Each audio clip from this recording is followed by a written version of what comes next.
السلام علیکم پیارے ویور، آپ دیکھ رہے ہیں اردو سٹوریز پی کے چینل۔ بہت انٹرسٹنگ ویڈیو ہے، ویڈیو کو اینڈ تک لازمی دیکھیں اور ساتھ چینل کو بھی سبسکرائب کر دیں کیونکہ اس طرح کی اچھی ویڈیو آپ لوگوں کو ملتی رہے۔ سہاگ رات کی سفید چادر کی حقیقت حلیمہ باپ کی لاڈلی ہونے کے باوجود ایک سیدھی سادی لیکن پر اعتماد لڑکی تھی جو حسن و خوبصورتی کے اعلیٰ پیمانوں پر بھی پوری اترتی تھی۔ اچھی سی اچھی تعلیم حاصل کرنا اس کے خاندان میں ایسے ہی ضروری تھا جیسے روز کپڑے پہننا اور کھانا پینا۔ اس نے بھی ایم ایڈ کیا اور ایک اچھے اسکول میں ٹیچنگ کرنے لگی۔ شادی کے لیے رشتے آنے لگے تو اس کی صرف ایک ہی شرط تھی کہ وہ شادی کے بعد بھی اسی سکول میں اپنی ملازمت جاری رکھے گی۔ اس لیے ضروری ہے لڑکا اسی شہر کا ہو، باقی سب کچھ اس نے ماں باپ کی مرضی پر چھوڑ دیا تھا۔ ادھر ولید احمد کی والدہ بیگم خیر النساء بھی ایک ایسی چاند سی بہو لانے کے خواب دیکھ رہی تھی جو تعلیم یافتہ اور برسر روزگار بھی ہو اور نیک و پارسار بھی۔ ان کی تلاش ایک ایسی لڑکی تھی کہ جس کے خیالوں میں بھی کوئی دوسرا مرد نہ آیا ہو، کیونکہ ان کے بیٹے نے اس ضمن میں صرف یہی ایک شرط رکھی تھی۔ انہیں کہیں سے خبر ملی اور وہ حلیمہ کے گھر آدھمکیں ادھر ادھر سے جتنی چھان پھٹک ممکن تھی وہ انہوں نے کر لی تھی۔ ملاقات ہوئی تو حلیمہ اور اس کا پورا خاندان بیگم خیر النساء کو بہت پسند آیا اور جلد ہی ملاقاتوں کی بات چیت شادی کے نتیجے پر پہنچ گئی۔ ولید احمد بھی نہ صرف یہ ایک اعلیٰ تعلیم یافتہ اور خوش شکل جوان تھا بلکہ ایک سرکاری محکمے میں کلیدی عہدے پر فائز بھی تھا۔ البتہ ماں کی لاڈلی کی زیادتی نے اسے ماماز بوائے بنا دیا تھا۔ لڑکیوں سے دوستیاں نہ اس کی تعلیم کے دوران تھی، نہ ہی کبھی بعد میں ہوئی، نہ ہی اس نے کسی اور طریقے سے کسی عورت سے جنسی تعلقات قائم کرنے کی کوشش کی۔ عورتوں کے بارے میں اس کے تمام معلومات اپنے چند شادی شدہ دوستوں کی فراہم کردہ تھی۔ ولید احمد کو کچھ خبر نہ تھی کہ ان معلومات میں کتنی صداقت تھی اور کتنی مبالغہ آرائی۔ اس نے انہیں سچ ہی مان لیا تھا۔ انٹرنیٹ سے ایسی کوئی معلومات حاصل کرنا اس کے نزدیک گناہ کبیرہ تھا۔ بیگم خیر النساء بھی اپنی مرحلہ وار تحقیقات سے ولید احمد کو آگاہ کرتی چلی آ رہی تھی۔ یوں یہ رشتہ بیگم خیر النساء کی کوششوں سے لیکن ولید احمد کی مکمل رضامندی سے انجام پایا تھا۔ ولید کے والد صاحب نے بھی تمام معلومات کو تسلی بخش پا کر ماں بیٹے کی ہاں میں ہاں ملائی تھی۔ شادی کی تیاریاں خوب زور و شور سے ہوئی اور بہت دھوم دھام سے شادی انجام پائے گی۔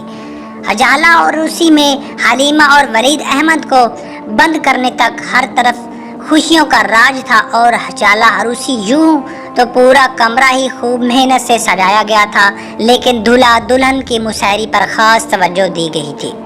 پورا ماحول رنگا رنگ سج دھج سے آراستہ تھا۔ کمرے کی ہوا پھولوں کی مہک سے معطر تھی۔ کمرے میں ہلکی روشنی نے عجیب طلسمی فضا قائم کر دی تھی۔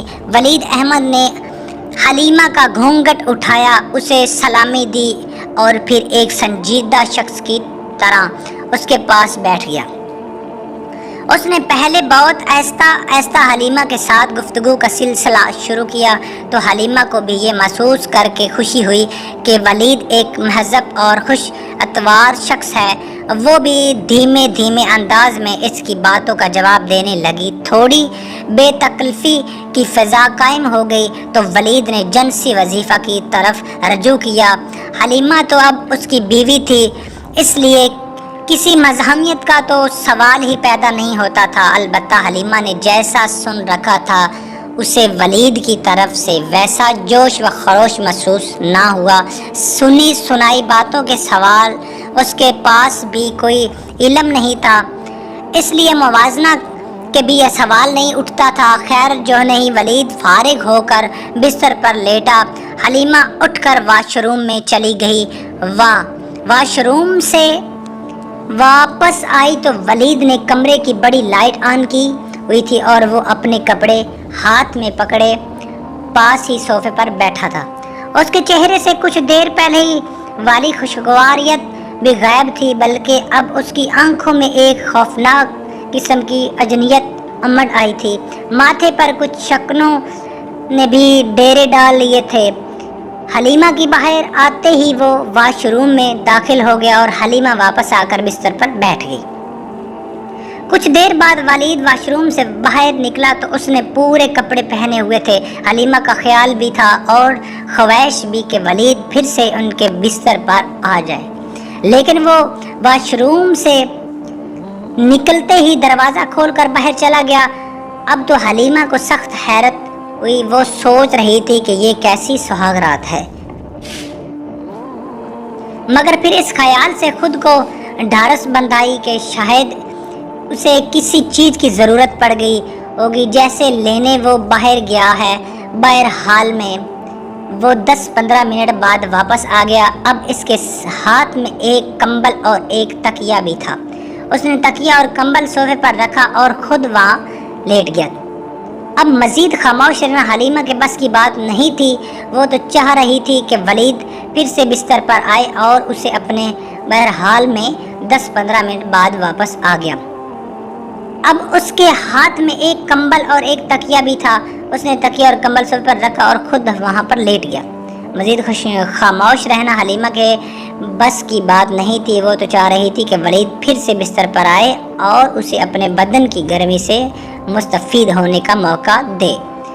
اس نے ولید سے پوچھ لیا تھا کہ کچھ نہیں ہوا، تم سو جاؤ، دراصل مجھے کسی کے ساتھ سونے کی عادت نہیں ہے۔